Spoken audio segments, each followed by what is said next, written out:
আসসালামু আলাইকুম বন্ধুরা। এবার বুঝি বিদায়ের পালা। আর আমার পক্ষে টিকে থাকা সম্ভব হচ্ছে না।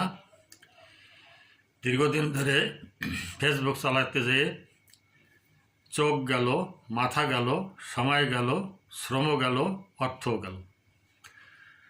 একটা আশায় তবুও কোনো লাভ হয় নাই কয়েকটা কারণে।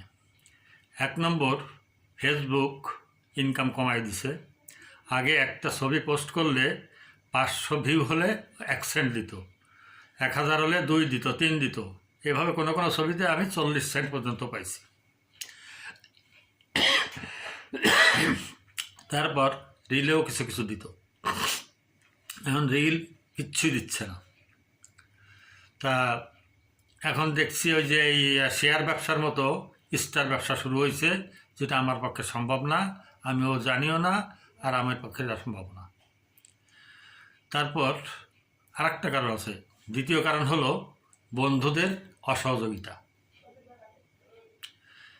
চাইল্ড অ্যান্ড ওল্ড কনসিডারেশন বলে একটা কথা আছে।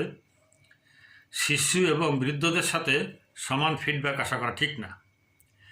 যদি কাউকে অসুস্থতার কারণে বা কোনো ব্যস্ততার কারণে নিয়মিত সাপোর্ট না দিয়ে যেতে পারি, সাথে সাথেই তারপর দিন থেকেই ভিউ কমে যাচ্ছে বা লাইক কমেন্ট কমে যাচ্ছে। অর্থাৎ সমানে সমানে দিতে হবে। 2 দিলে 1 পাওয়া যাবে, 3 দিলে 2 পাওয়া যাবে, এরকম। তো এইভাবে আমার পক্ষে আর সম্ভব হচ্ছে না চালায় যাওয়া। আশা করি আমার মনে হয় আমার পক্ষে আর থাকা সম্ভব হচ্ছে না টিকে। আপনাদের জন্য শুভকামনা রইল। ভালো থাকবেন। ধন্যবাদ সবাইকে। আসসালামু আলাইকুম।